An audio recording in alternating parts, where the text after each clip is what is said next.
Buat para pencinta masakan Jepang, kini tidak perlu jauh-jauh untuk mencicipi makanan khas negeri Sakura tersebut. Pasalnya, kini di Palembang, tepatnya di Palembang Icon, ada satu tempat untuk menikmati makanan khas Jepang, khususnya mie ramen.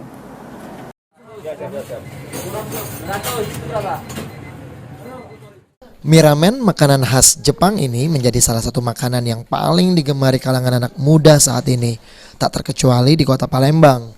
Kini bagi pecinta mie ramen maupun kuliner lainnya khas negeri Sakura bisa menikmati di Palembang Icon. Cita rasanya yang khas, mie ramen ternyata cukup digemari oleh anak muda kota Palembang, sehingga tempat kuliner di Palembang Icon ini selalu ramai dikunjungi pecinta makanan khas Jepang ini. Menurut salah seorang penikmat mie ramen, jika mie ramen rasanya cukup enak dan juga sangat otentik dengan mie ramen di tempat asalnya yaitu Jepang. Sejauh ini menurut penikmat mie ramen, harga mie ramen yang ditawarkan di Palembang Icon ini cukup terjangkau.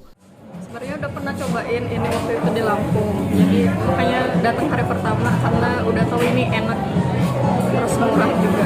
Enak ya. Terus untuk harganya sendiri gimana? Harganya untuk ramen yang hampir otentik Jepang kayak gini itu termasuk murah sih. Selain mie ramen, di tempat ini berbagai macam kuliner khas negeri Sakura lainnya juga tersedia dengan harga yang masih terjangkau dengan dompet para pemirsa yang ada. Firman Hidayat, PAL TV.